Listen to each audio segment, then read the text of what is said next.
Right, everyone. First up, apologies. Will I miss some updates? Probably. Will I butcher some new names? Most definitely. I'm going to combine an injury update with some of those deadline day arrivals as well. We've had 16 live press conferences and 2 post-match press conferences to mop up from last night. That was the Brendan Rodgers and the Erik ten Hag Manchester United press conferences. So we'll try to get through these as best as I possibly can. As always, if there's any questions, bang them over to @BenDinnery on Twitter or check out the premierinjuries.com injury table. And of course, just a little reminder, viewing numbers absolutely through the roof, thrilled to bits, smashing it. It would be great if some of those people watching could subscribe. That way, we're having video content dropping all of the time. You will be notified straight away. And of course, you know, the more subscribers we've got, we have an opportunity then to grow the channel, dedicate more resource, and provide more exciting, fantastic, innovative content. So again, much appreciated. But remember, press that button if you can. That will be fantastic. Right, let's get things underway. For Bournemouth, interim boss Gary O'Neill, he mentioned deadline day signing Jack Stephens has trained with the team. He's looking great, but the Cherries came back midweek from that 9-0 defeat with their second clean sheet of the campaign. So that back four may be unchanged. Lloyd Kelly returned from an adductor problem midweek, and also Ryan Fredericks was named amongst the substitute. Injury news. Not much change in the treatment room, unfortunately. Joe Rothwell, he's progressing nicely, but he's probably still a week or two away. We're hopeful of a return before the international break. David Brooks building himself up fitness following that cancer scare that he had last year. Benjamin Pearson, that's a one that Scott Parker said looked fairly serious. It was a little bit unstable on his knee. There's no definitive diagnosis as yet. Gary O'Neill sounded a little bit more optimistic and hopeful that it wasn't going to be long-term. But like I say, tests are ongoing with that. Arsenal, they had a scare with Aaron Ramsdale midweek. Early in the second half, appeared to have a hamstring complaint. Did complete the 90 minutes, so that was a good sign. However, Mikel Arteta said that he won't make a decision on his involvement until Saturday. That's after the final session. Unfortunately, that's going to be the case with those teams involved on Sunday. Of course, they travel to Old Trafford.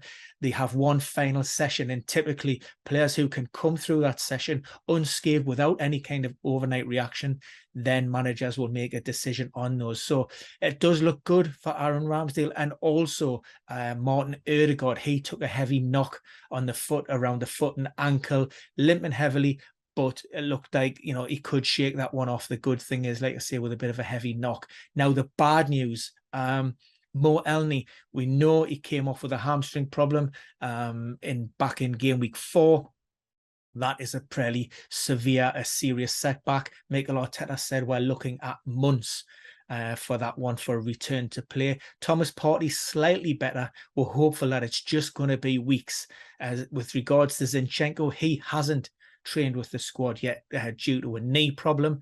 Again, if he's not in that session on Saturday, then it means that he won't be considered for that game against Manchester United. What I did post out this week as well, Tomiyasu has trained really, really well.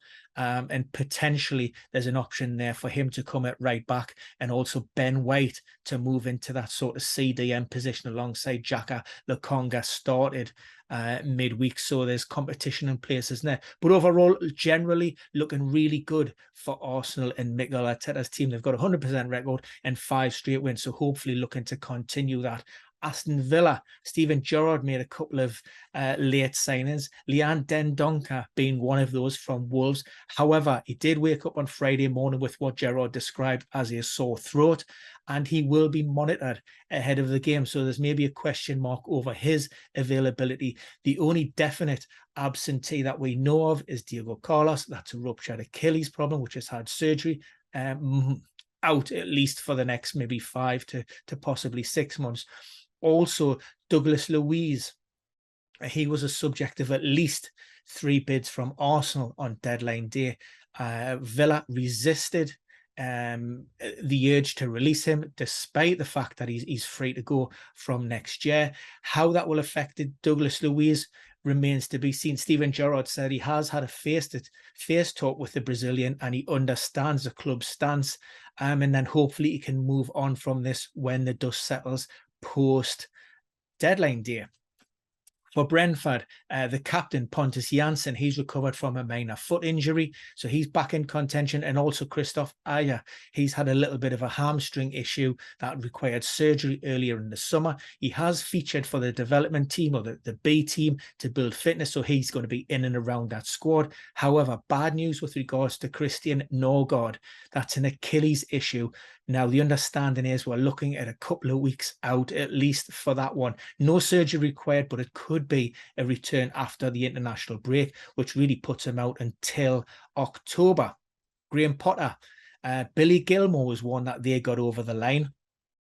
Gilmour, unfortunately, hasn't had any competitive minutes this season so far during his time at Chelsea, but he has trained with the squad. It's a suggestion that he may be included amongst those on the substitute bench. Of course, we have Adam Lallana out. That's a calf issue.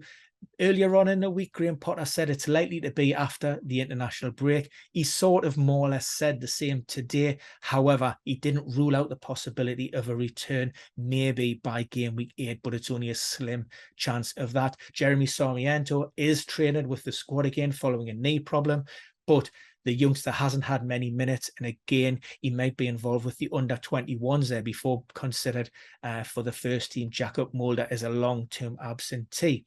For Chelsea, a couple of signings there. We have Zakaria, is that right? Sorry, there's my first name butchered. Zakaria, no work permit for this weekend. It is hoped that he will be available for the Champions League next week. And also Pierre-Emerick Aubameyang.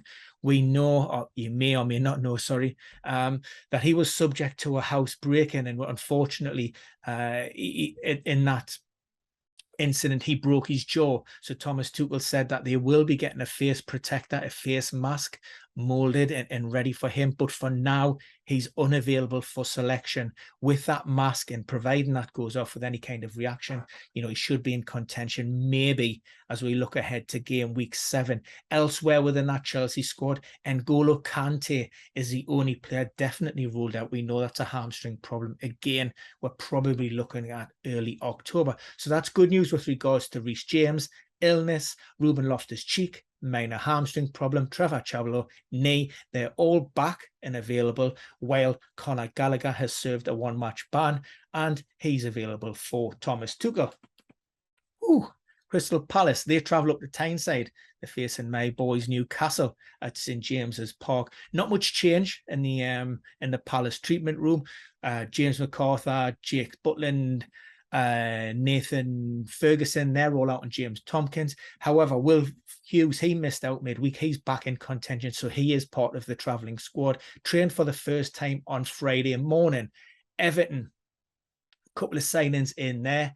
Idrissa Gana Gayu, he's a player that Frank Lampard said he is the player for here and now, either as a deep lying number 6 or potentially in the number 8 role that he was utilised in on a for PSG. So he's a player that maybe will come under serious consideration for the Merseyside derby. That's the early kickoff on Saturday. James Garner is another addition from the Manchester United team. Obviously, he's a little bit younger. Frank Lampard said, he will come to Everton and he will improve, and he'll also improve the squad. But there was no mention of the youngster being ready for the match day squad on Saturday. Neil Maupay, after missing out midweek, all of that paperwork sorted out. He is registered in time. With regards to injury updates, Abdul Decore is the player who's closest to a potential return. He has trained, but the game will come too soon. Dominic Calvert-Lewin is probably around 7 to 14 days away. That's a one, especially with the addition of Maupay. Will not take any risks with him, given his ongoing problems with regards to injuries. Marco Silva, Fulham, on a great little run, another fantastic result midweek. So they'll be a little bit reluctant to change things too much. Certainly in terms of injuries, we just have Mana Solomon and Harry Wilson, both knee problems, sidelined. Elsewhere, changes will only be brought about because of fatigue and to freshen up his team. But when you're winning games and you're playing well, fatigue doesn't necessarily become a major factor in those decisions. Everybody wants to be involved. 2 additions to the squad. Willian, he's been training down at Craven Cottage now for the last couple of weeks, so he's definitely in contention for at least a place on that bench. And also Dan James from Leeds has been added to the team as well. It remains to be seen whether he's going to be considered. Brendan Rodgers, this is one that we heard from on Thursday night. Not too much with regards to team news. The Leicester manager wasn't particularly happy with how the club managed their transfer window, felt as if they needed strengthening in a few different areas and wasn't given the resource to be able to get a few of those players over the line. Of course, Wesley Fofana is the big departure for Leicester. Daniel Amati was named in the matchday squad at the King Power, but he was a late withdrawal due to what we understand is maybe a muscle problem. No mention on his availability this weekend. James Maddison returned to the matchday squad, looked to come through that game without any obvious issues. For Liverpool, Diego Jota trained on Thursday, will train again on Friday, and will probably be included in the matchday squad. Now, we know this hamstring problem goes back to June from when he was playing during the international, I think the Nation League games with Portugal, and had a setback for Liverpool. So it'd be good to see him in and around that Liverpool squad again. And also Núñez, he's available after serving a 3-match ban. Elsewhere, things are looking a little bit brighter. There is light at the end of the tunnel. Thiago should be back with the group for Monday. Alex Oxlade-Chamberlain and Naby Keita, they're long-term, but Calvin Ramsey isn't too far away, and also Kelleher. Scans, we're waiting for an update on Jordan Henderson, but certainly out of the Merseyside derby, and probably won't see him this side of the international break. Manchester City and Pep. We know Nathan Ake, groin, and Jack Grealish, knee, are both training. Now, it's going to be up to Pep whether he includes them in the matchday squad. It'll be a question of fitness and sharpness. Otherwise, Calvin Phillips is a little bit further behind. He injured his shoulder in that charity fundraising game at Barcelona around about 10 days ago. So he's just out of contention. Aymeric Laporte, still at least a month to a month and a half away. And that came into the thinking of Pep, who brought in deadline day signing Akanji, who he rated as a quick forward, who's great in the build-up, comfortable on the ball. So that's a new addition to that City squad. Manchester United, Erik ten Hag. We do know that Anthony Martial is struggling with an Achilles problem. He wouldn't give a definitive timeline as part of his post-match roundup on Thursday. However, you understand, again, that we may be at least 2 weeks away from a return. That there is a possibility that Anthony could be included in the squad this weekend against Arsenal. He's training for the first time with the team on Friday. He will do so again on Saturday, and then Ten Hag will make a decision on his involvement from that point onwards. Alexander Isak picked up a little bit of a dead leg at Anfield, played just over 60 minutes. Eddie Howe expects the striker to be okay for the Palace match. Big question marks over Bruno Guimaraes and Alan Saint-Maximin. Those two players are close, not serious hamstring injuries, but we know high re-injury, high recurrence rates. These are not the type of injuries that you want to be taking any risks with. So again, any decision on their involvement may be left until the last moment, but no chances will be taken. Jamal Lascelles, he was suffering from fatigue-related cramp towards the end of that game at Anfield, but with Fabian Schär and Sven Botman both available, then you would expect Jamal Lascelles to be named amongst the substitutes. Ralph Hasenhüttl, number of signings, I think he quoted that they've had 11 players coming in during this window and 10 out, 4 of those in recent times, including the likes of Maitland-Niles from Arsenal. Very pleased with his new signing. He said, it's looking very impressive on the training ground. Doesn't want to eulogize too much, given, it's such so soon into their Saints careers. But he's pleased, and the squad's more or less where he wants it to be in terms of that balance and in terms of quality. Injury news, we know that Valentino Livramento, he's out until early 2023 with an ACL problem. Bad news with regards to Romeo Lavia. That's a hamstring issue, and Haselhüttl thinks that's probably going to be around about 6 weeks, which means it's going to be mid-October before we see him. Tottenham Hotspur, Antonio Conte. Good news with regards to Christian Romero.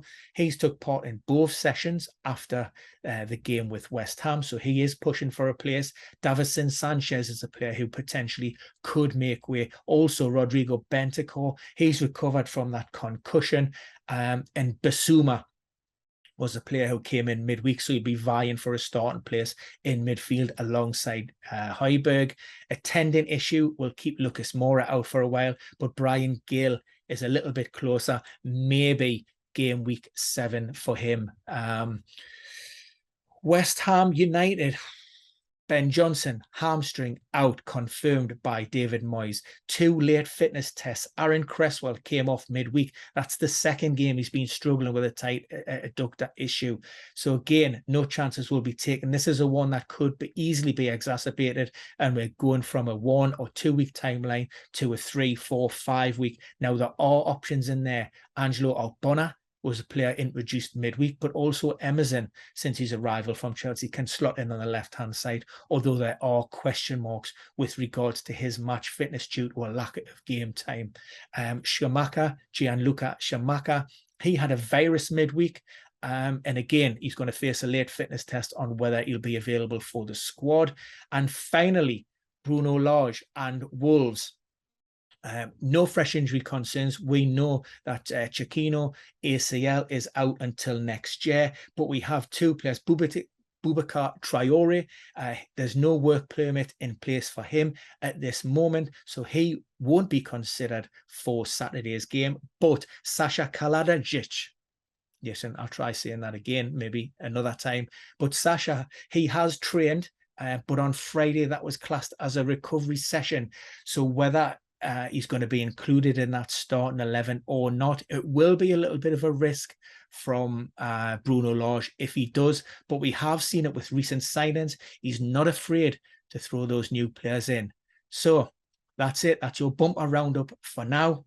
Like I say, you can follow us through the normal channels and also check out premierinjuries.com. And remember, bash that subscribe button if you're happy and like the comments, and stick them in below. Hopefully, we'll see you again very, very soon. Good luck. Have a great weekend. And I'm hoping for an injury-free few days. Cheers.